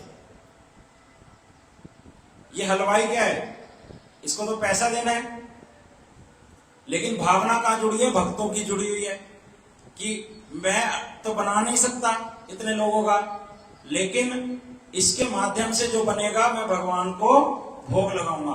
देखने में क्या लग रहा है, हलवाई सेवा कर रहा है, लेकिन उसकी सेवा नहीं है। उसको पैसे नहीं दूंगा, आएगा वो? नहीं आएगा। सेवा किसकी है? भक्तों की, जो भक्त भंडारा बनवा रहे हैं। ये भक्ति के सूक्ष्म सूक्ष्म विचार हैं, जो हमारे दिमाग को खोल देते हैं और इतना आसान हो जाता है, सब कुछ सब समझ आता है। उसी तरह से रघुनाथ जी के मन में क्या आ गया है कि मेरे माता पिता तो क्या है, विषयी हैं, और उनका अन्न खाऊंगा, दिया हुआ अन्न खाऊंगा तो क्या होगा, मेरे मन चंचल होगा। बाहर के व्यक्ति का जैसी खा लो, खा के देख लेना, जो भक्त है उनको अनुभव हो जाएगा। मन चंचल होने लग जाता है, भजन में मन धीरे धीरे कम होने लग जाता है, काम वासनाएं बढ़ने लग जाती हैं, हृदय इधर उधर जाने लग जाता है, और जो प्रसाद ग्रहण करते हैं वो धीरे धीरे भगवान की ओर बढ़ते हैं। इस प्रकार से महाप्रभु खुश हो गए। रघुनाथ की ऐसी भावना आ गई, तो बहुत अच्छी भावना है। अच्छा, अब करता क्या, खाता क्या? कुछ खाता तो होगा। देखो क्या खाते हैं, सुनो। जगन्नाथपुरी मंदिर में जाओ तो वहां जब भक्त लोग दर्शन करके आते हैं ना बाहर, तो वो बाहर गरीबों को प्रसाद बांटते हैं थोड़ा थोड़ा। तो ये उन गरीबों के साथ जाके बैठ जाते। कौन है? कितने धनी बड़ी परिवार से हैं, लेकिन कहा प्रसाद को छोड़ के कुछ और खाऊंगा ही नहीं। वहां जो मिल जाता थोड़ा सा खा लेते और अपना जीवन चला लेते। महाप्रभु ने कहा ये तो बहुत उत्तम है, बहुत अच्छा कार्य कर रहे हैं वो। लेकिन थोड़े समय बाद महाप्रभु जब दोबारा पूछे अब रघुनाथ करता क्या है, तो पता चला गरीबों के साथ बैठना भी बंद कर दिया। तो पूछा क्यों, क्या चल रहा है उनके मन में? रघुनाथ जी के कह रहे ये तो वैश्यवृत्ति है। जैसे एक वैश्या देखती है कि ये पुरुष मेरी इच्छाओं को पूरा कर सकता है, ये इतना पैसा देगा, खड़े हो जाती है वो जहां पर भी, इससे इतना पैसा मिलेगा, इससे इतना पैसा मिलेगा। रघुनाथ जी क्या कह रहे हैं, मेरी बुद्धि हर समय अब क्या लग गई है, क्योंकि कुछ भक्त क्या है, वो डेली जगन्नाथ जी का दर्शन करने आएंगे और डेली प्रसाद देंगे, तो मन में आ जाता है ना, ये तो ज्यादा देता है, इससे तो मिलेगा ही इतना मेरे को, ये कम देता है, इससे इतना ही मिलेगा। तो हर समय मेरा तो मन किस में लगना चाहिए? भगवान के चरणों में। अब मेरा मन किस में लगा रहता है? बस यही सोचने में, ये इतना देगा, वो उतना देगा। ये तो वैश्यवृत्ति है। देखो भजन करते करते कैसे दिमाग खुलता है, ग्रंथियां खुलती हैं। तो महाप्रभु ने करता क्या है, वो क्या खाता है? कह रहे जो प्रसाद है ना जगन्नाथ जी का, जब वो सड़ जाता है, जिसको गाय भी मुंह नहीं लगाती, और जब पंडित लोग उसको पीछे फेंक देते हैं मंदिर के पीछे, जिसको गाय भी मुंह नहीं लगाती, उसको उठा लेता है, उसमें से चावल छांट के खा लेता है। ये कोई साधारण बात है क्या? इनके घर में कोई कमी थी? क्यों ऐसा कर रहे हैं? महाप्रभु की सेवा के लिए। महाप्रभु ने कहा अच्छा ऐसे करता है। महाप्रभु अपने स्थान से दौड़े, रघुनाथ जी जैसे उसको खाने लगे, महाप्रभु ने छीन लिया। कह रहे तुम अच्छा अच्छा खाते हो, मुझे खिलाते नहीं। देखो महाप्रभु का क्या प्रेम है। महाप्रभु उसको जैसे खाने लगे, स्वरूप दामोदर जी ने रोक दिया, महाप्रभु ये आपके लिए नहीं है, हे मेरे प्रभु। और रघुनाथ को गले से लगा लिया। इस प्रकार रघुनाथ जी महाप्रभु की सेवा में दिन रात आगे बढ़ते गए। इधर महाप्रभु ने अंतर ध्यान लीला कर इस जगत से चले गए, सारे भक्त चले गए, रघुनाथ जी अकेले रह गए जगन्नाथपुरी में। मन नहीं लगता, वृंदावन आ गए। वृंदावन में कौन मिला? रूप और सनातन जी मिल गए। वृंदावन किस भावना से आए थे कि गोवर्धन से ऊपर से मैं कूद जाऊंगा और अपने आप को मार दूंगा, क्योंकि ना महाप्रभु रहे ना उनके भक्त रहे तो मेरा जीवन क्या है। लेकिन रूप और सनातन जी ने समझाया इनको कि आप ऐसा मत करना, आप ऐसा मत करना। अगर शरीर छोड़ने से ही भगवान मिलते तो हम कितनी बार अपना शरीर छोड़ देते। तुम रहकर भजन करो। और आज भी गोवर्धन में जाओ, राधा कुंड के पास इनकी भजन कुटीर है और समाधि है। दिन रात हरि नाम करते 22.5 घंटा, और पूरे दिन में 3000 बारी दंडवत प्रणाम करते। कितनी? 3000 बारी प्रणाम करते, उसमें से 1000 दंडवत प्रणाम। दंडवत प्रणाम क्या होता है? पूरा लेटेंगे, फिर उठेंगे, फिर लेटेंगे। गुरुजी बताते हैं कोई भी पहलवान इतने दंड नहीं लगा सकता एक बारी में। एक दिन नहीं, डेली करते। क्या करते? यशोदा मैया की जय, फिर प्रणाम करते, फिर खड़े होते, नंद बाबा की जय, फिर करते। ऐसे 1000 भक्तों के नाम लेके प्रणाम करते। और क्या नियम क्या खाते? छोले भटूरे, दाल मखनी, ये सब नहीं।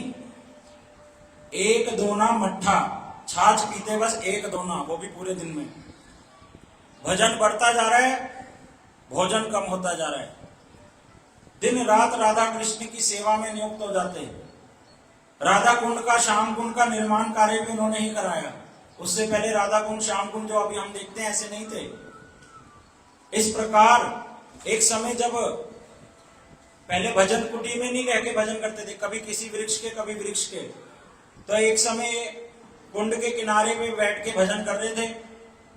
तो क्या दृश्य देखा कि राधा रानी इनको चुन्नी कर रखी है इनके ऊपर, मतलब ताकि धूप ना आए। जेठ की दोपहरी में बैठ के, लेकिन इनको नहीं दिखा। किसने देखा? सनातन गोस्वामी जी ने। वो परिक्रमा करते थे गोवर्धन की, हमने सुना था। तो सनातन जी इनके पास गए, रघुनाथ, हम राधा रानी से सेवा लेने नहीं आए, हम सेवा करने आए। ये बड़ा सूक्ष्म विचार है। हम भगवान से सेवा लेंगे नहीं, भगवान से हर समय मांगना नहीं होता। हम भगवान की सेवा के लिए बने, ना कि उनसे सेवा करवाने के लिए। तो राधा रानी तुम्हारे ऊपर छांव कर रखी थी, इससे अच्छा तुम भजन कुटी में कोई कुटी बनाओ। उससे तुम्हारे जो राधा रानी है, राधा रानी तो प्रेम करती है ऐसे भक्तों से, तो उनको तो कोई कष्ट नहीं होगा ना।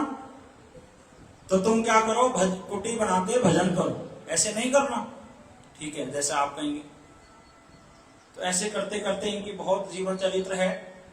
बोलो श्री रघुनाथ दास गोस्वामी जी की। ये रघुनाथ जी का चरित्र इतना बड़ा है सारे गोस्वामियों से, और इतनी शिक्षाएं हैं एक साधक के लिए कि कैसे साधक को भजन में आगे बढ़ना है। देखो रघुनाथ जी ने दिखाया कैसे अपने भोजन में परिवर्तन आया, भजन बढ़ता जा रहा है। ये सारी शिक्षाएं बड़ी हैं, इनको सुनने से क्या होता है, हमारा चित्त निर्मल होता है, भगवान के भजन में मन लगता है। बोलो श्री चैतन्य महाप्रभु की, श्री नित्यानंद प्रभु की, श्री जगन्नाथ बलदेव सुभद्रा सुदर्शन चक्र की। अभी कीर्तन करते हैं।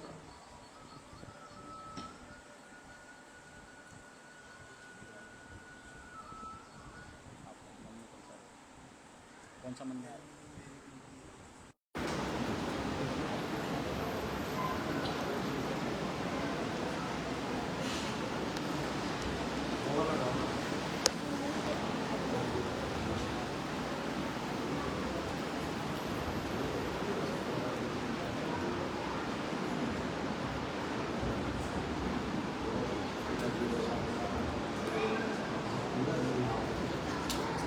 अभी हमारे प्रभु जी कीर्तन करेंगे, उसमें सारे गोस्वामियों का नाम आता है और उनके ठाकुर जी का नाम आता है।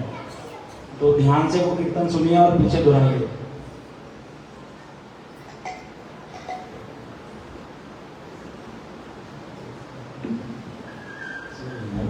दूसरी वाली दीदी कुछ देना, मोटे वाली। Hare Krishna, Hare Krishna, Krishna Krishna, Hare Hare, Hare Rama, Hare Rama, Rama Rama, Hare Hare, Hare Krishna, Krishna Krishna, Hare Hare, Hare Rama, Hare Rama, Rama Rama, Hare Hare, Hare Krishna, Krishna Krishna, Hare Hare, Hare Rama, Hare Rama, Rama Rama, Hare Hare, Jaya Radha Radha Madhava Radhe, Radha Madhava Radha Madhava Radhe, Radha Madhava Radha Madhava Radhe, Jaya Radha Madhava Radha Madhava Radhe, Shila Jayadeva Pranadhare, Shila Jayadeva Pranadhare, Shila Jayadeva Pranadhare, Shila Jayadeva Pranadhare, Jaya Radha Madan Gopal Radha Madan Gopal Radhe, Jaya Radha Madan Gopal Radha Madan Gopal Radhe, Shila Sita Nath Pranadhare, Shila Sita Nath Pranadhare, Shila Sita Nath Pranadhare, Shila Sita Nath Pranadhare, Jaya Radha Govinda Radha Govinda Radhe, Jaya Radha Govinda Radha Govinda Radhe.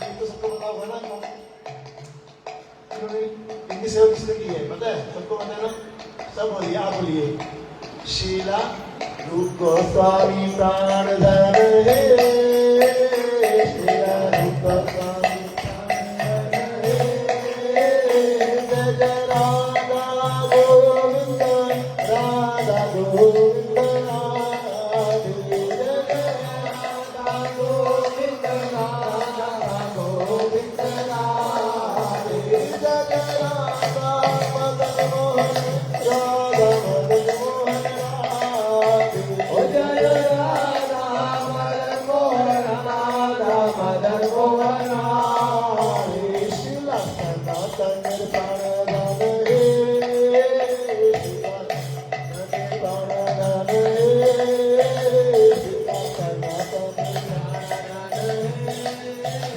शिला सनातन प्राणधन हे शिला सनातन प्राणधन हे जय राधा मदन मोहन राधा मदन मोहन राधे जय राधा मदन मोहन राधा मदन मोहन राधे जय राधा गोपीनाथ राधा गोपीनाथ राधे जय राधा गोपीनाथ राधा गोपीनाथ राधे शिला मधु पंडित प्राणधन हे शिला मधु पंडित प्राणधन हे शिला मधु पंडित प्राणधन हे शिला मधु पंडित प्राणधन हे जय राधा गोपीनाथ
कृष्ण।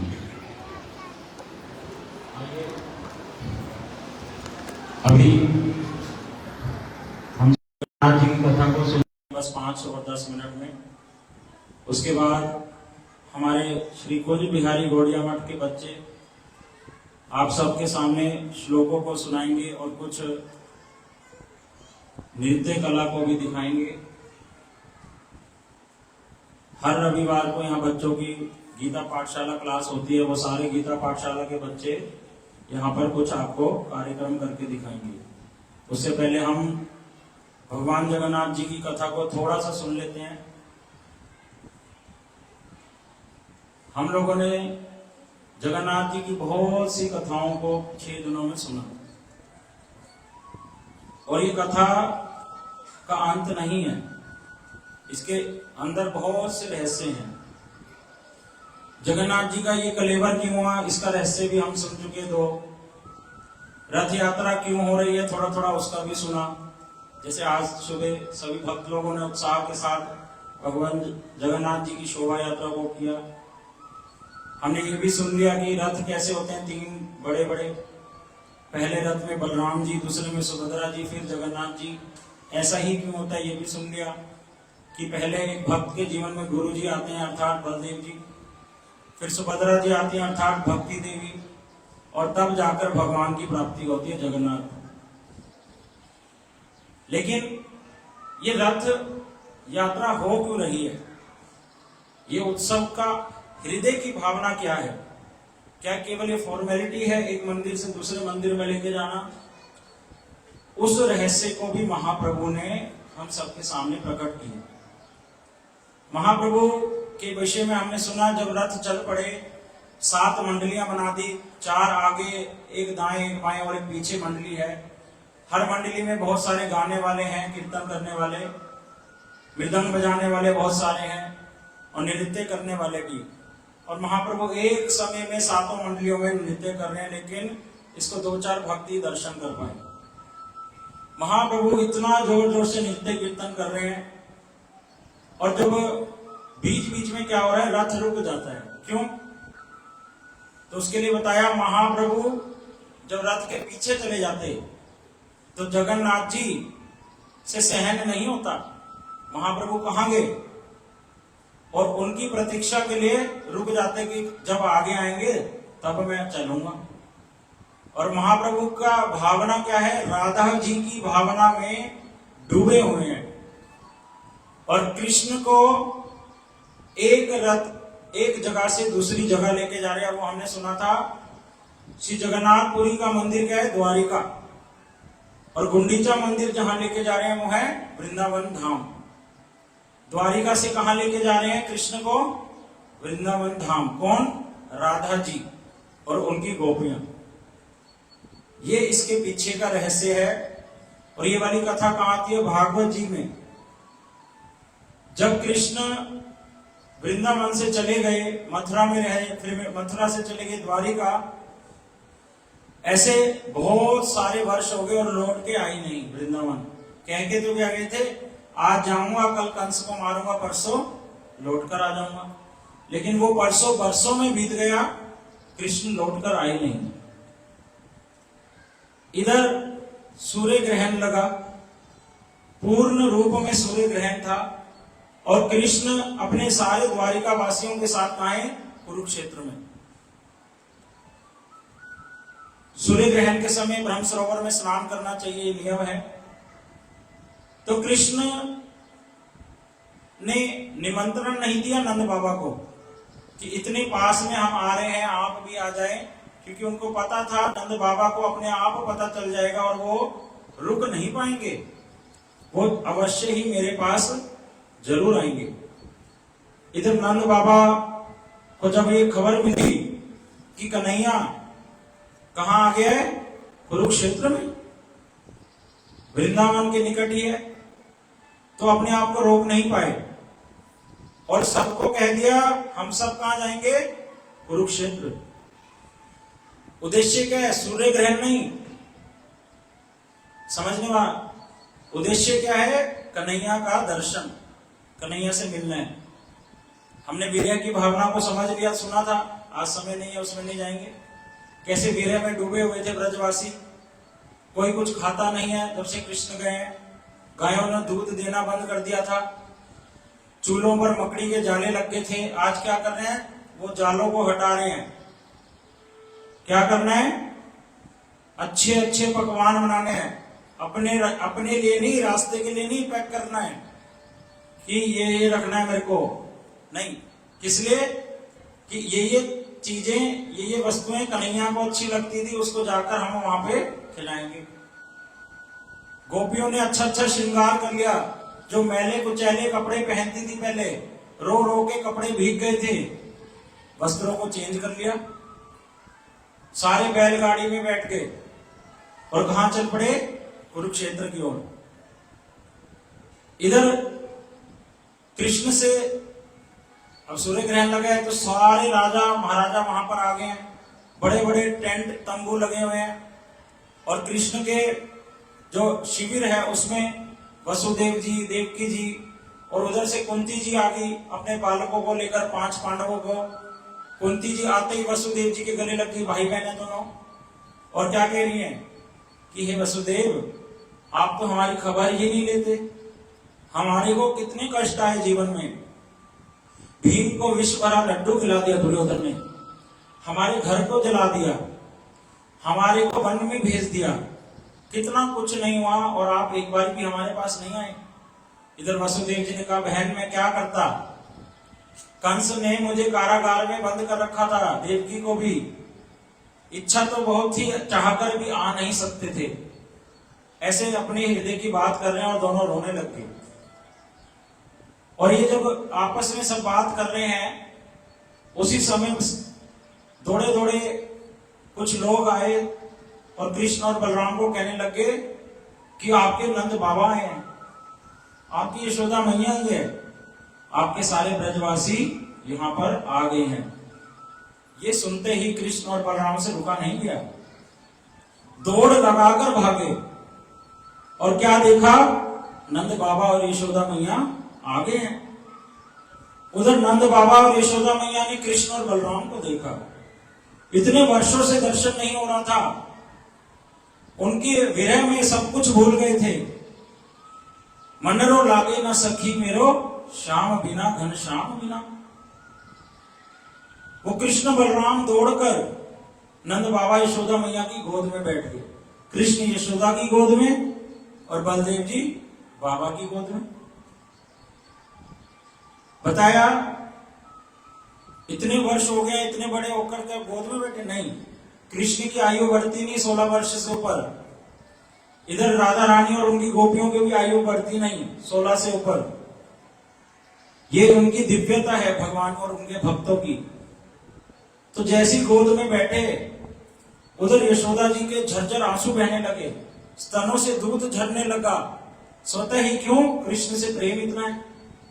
कृष्ण बोलना चाहते हैं, कृष्ण बोल नहीं पा रही, और कृष्ण इधर मैया बोलना चाहते हैं, मैया बोल नहीं पा रहे प्रेम के कारण। उधर बलराम जी नंद बाबा को गले लगा लिए, बाबा भी रोते हैं और जोर जोर से आलिंगन कर कर रोने लग गए। कुछ बोलना चाहते हैं, क्या बोले समझ में नहीं आ रहा। और इधर वसुदेव देवकी जी वो भी भाग कर आए कि कृष्ण जा पा रहा है, और जैसे आए रोहिणी मैया भी वहां पर आ गई। और देवकी जी ने देखा कि कृष्ण मेरी गोद में तो कभी नहीं बैठता, और मैं इसको कहता हूं मेरे को मैया बोलो, मेरे को नहीं बोलता, ये यशोदा को मैया मैया कह के पुकार रहा है। तो उनको मन में खटका और उन्होंने कहना आरंभ किया कि हे यशोदा, तुम तो ये पहले से ही जानती हो कि कृष्ण हमारा बालक है, और मेरे पति वसुदेव कंस से रक्षा के लिए दोनों बालकों को तुम्हारे पास छोड़ गए थे, और तुमने बड़े ही प्रेम से इनकी सेवा करी, इसमें कोई सोच नहीं है। कितने प्रेम से कि और कोई भी ऐसा नहीं कर सकता। तुम्हारा प्रेम बड़ा ऊंचा है इन दोनों के लिए, लेकिन तुम ये तो जानती हो ये मेरा पुत्र है। इधर रोहिणी जी समझ गई देवकी जी क्या कहना चाहती हैं। रोहिणी जी ने कहा ये रंग में भंग डालेगी, तो रोहिणी जी ने बड़ी चालाकी से देवकी और वसुदेव जी को वापिस लौटा दिया कि चलो बहुत सारे रिश्तेदार आए हैं, उनको मिलना है। इधर यशोदा जी कृष्ण को प्रेम कर रही हैं और नंद बाबा बलराम जी को। और तभी यशोदा जी ने देखा कि गोपियां पीछे खड़ी हैं, राधा जी, ललिता जी, विशाखा जी, और ये हमारे सामने तो कृष्ण से मिल नहीं पाएंगी, संकोच करेंगी।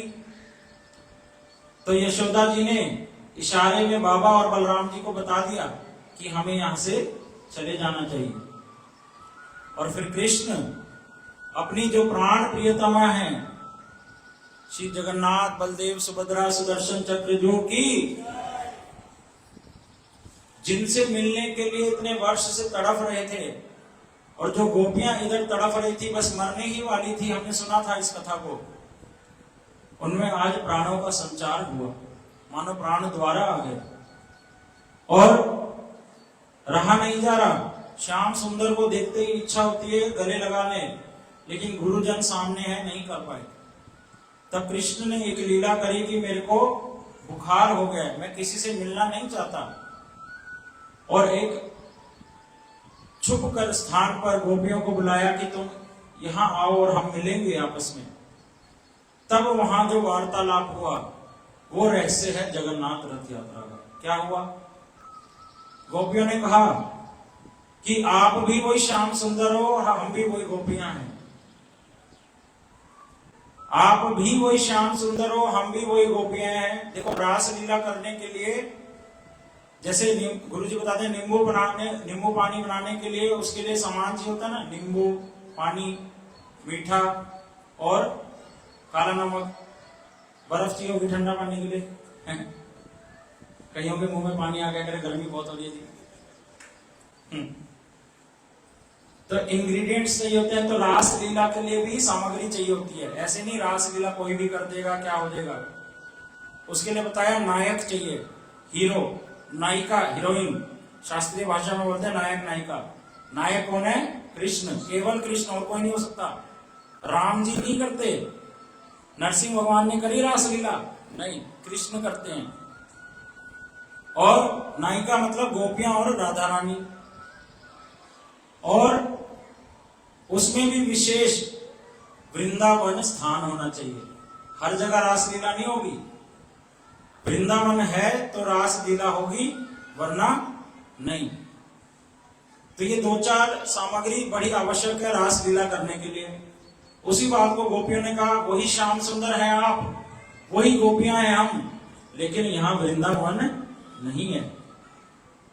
यहां आपके घोड़ों की जो पैरों की आवाज है बहुत ज्यादा आ रही है, हाथियों के चिघाड़ने की आवाजें ज्यादा है, सैनिकों के भालों की आवाजें ज्यादा हैं, और आप तो यहां मोर मुकुट भी धारण नहीं करते हैं श्याम सुंदर।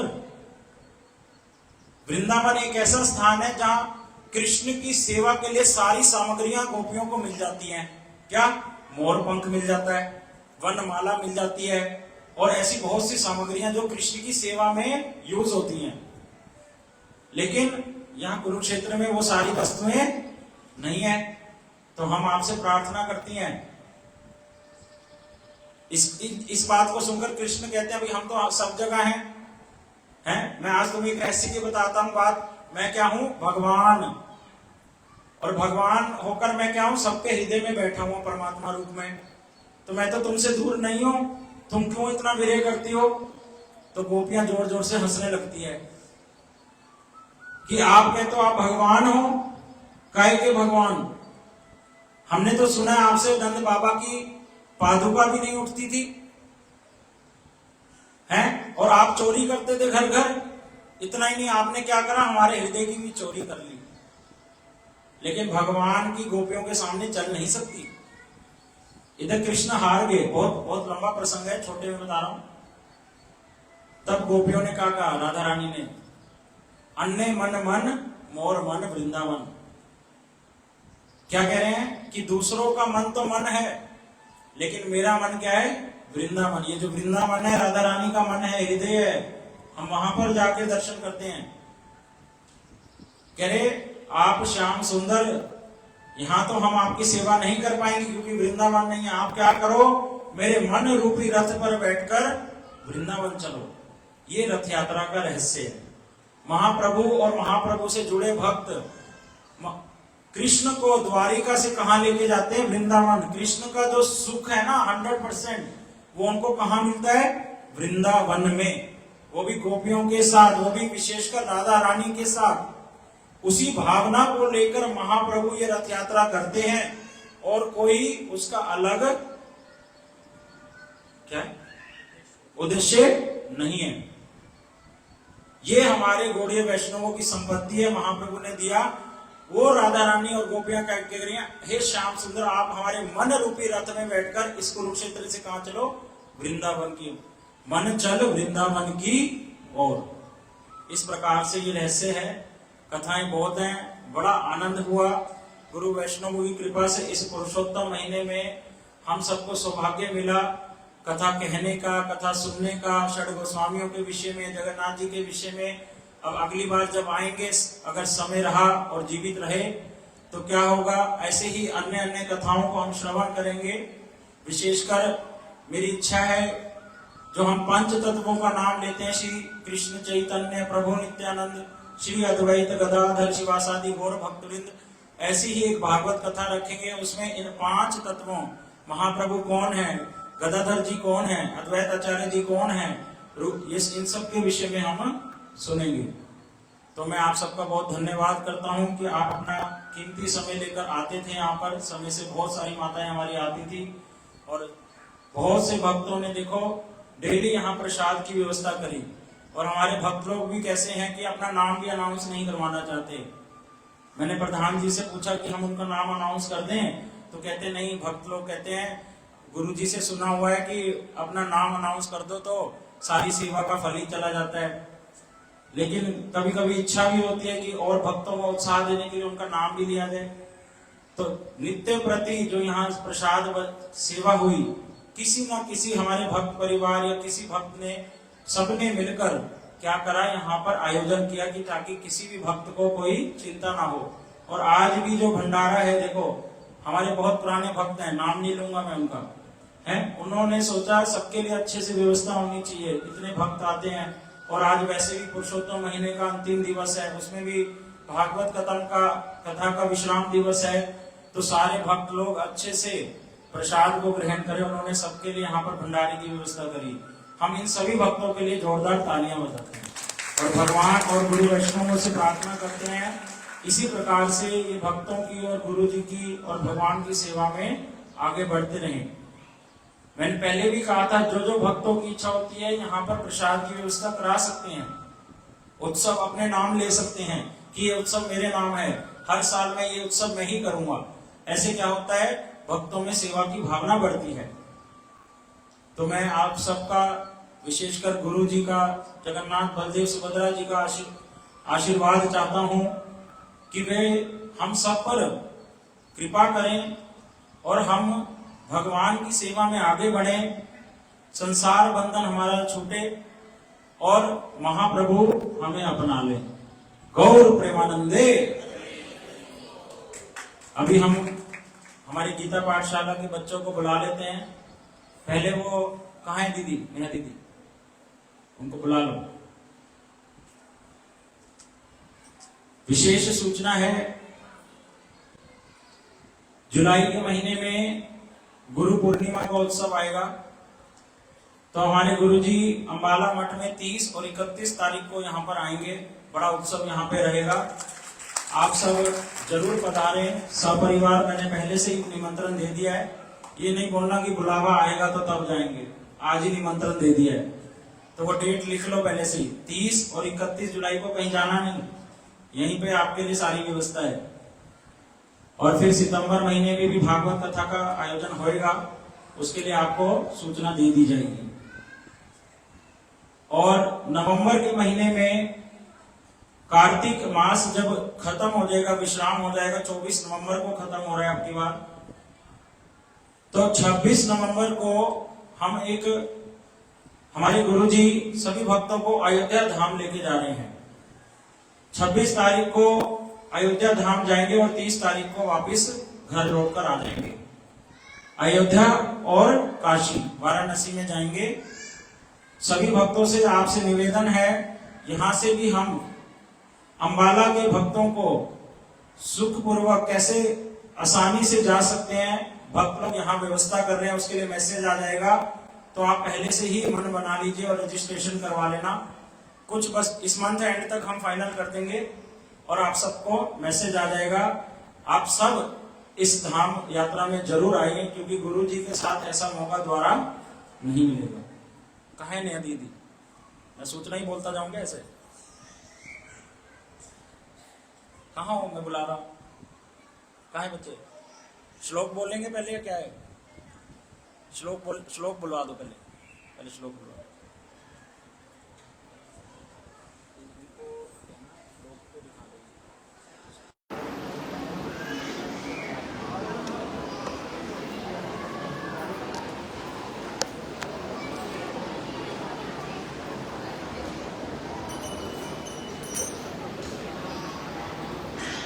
जोरदार तालियों से बच्चों का स्वागत कीजिए।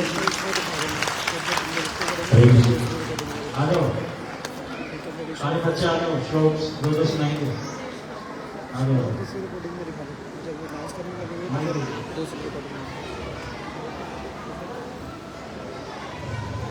और बच्चे कहाँ हैं? बुला लो सबको, आ जाओ। चंदू मंगू सब। एक विशेष सूचना और है, आपने देखा होगा आप सभी भक्तों के सहयोग से, एक मिनट बच्चों साइड होना, थोड़ा सा इधर राइट, इधर उधर हाँ, एक उधर बात में देखने सुनो। आप, हमारे गुरुजी की इच्छा थी कि पीछे प्रसादम हॉल बने। गुरुजी की इच्छा से, प्रेरणा से और आप सबके सहयोग से देखो पीछे कितना सुंदर हमारा प्रसादम हॉल बन गया है। और आज जो सारा प्रसाद की व्यवस्था है सब भक्तों के लिए पीछे ही करी गई है। तो आप सबसे निवेदन है, बाहर गेट से ऐसे चल के, वहां गेट है, वहां से आप एंट्री करेंगे, वहीं से एग्जिट है, यहां से कोई भी नहीं जाएगा, सभी लोग वहां से जाएंगे। हाथ धोने की व्यवस्था भी वहां कर रखी है, आपके बैठने के लिए अच्छे से सब सारी व्यवस्था बड़ी अच्छे से करी है भक्तों ने।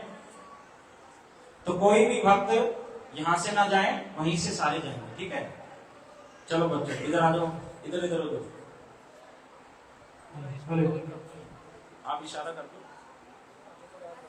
और इधर इधर यहाँ तक ना।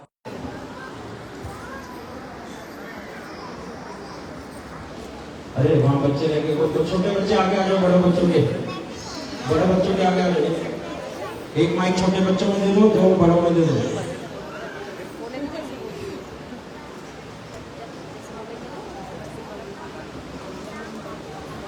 चलो शुरू हो जाओ।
माइक आगे करो, भारत से बोलो। एते चांचकला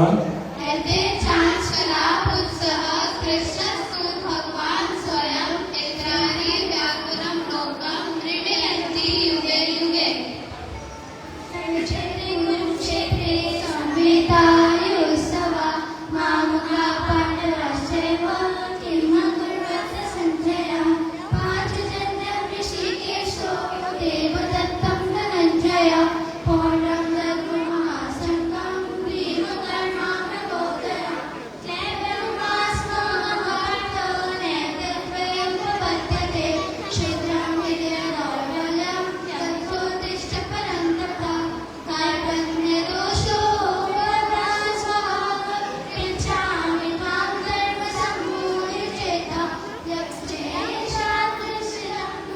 जोर से बोलो माइक आगे तक। शिष्यस्तेहं शादिमाता प्रपन्नं देहिनोऽस्मिन्यथाते कौमारं यौवनं जना तथा देहान्तरं प्राप्ति धीरस्तस्मिन्नमुह्यते मात्रा स्पर्शास्तु कौन्तेय शीतोष्ण सुखदुःखदा आपायनो अनन्तया नास्ति दीक्षा स्वधारत न जायते म्रियते वा कदाचित् नायं भूत्वा भविता वा न भूयो अजो नित्यं संस्मृतोऽयं पुराणो न हन्यते मन्यमाने शरीरे वासांसि जीर्णानि यथा विहाय नमानि गृह्णाति नरोपराणि तथा शरीराणि विहाय जीर्णानि गृह्णाति संयाति नवानि देहि नैनं चिन्तन्ति शस्त्राणि नैनं कृति पावका न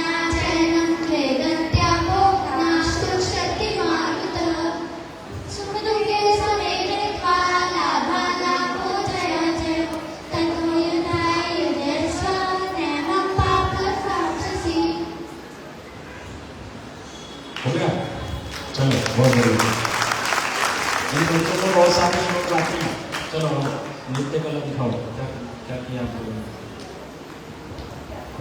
जोरदार तालियां बजाओ इंग्लिश की।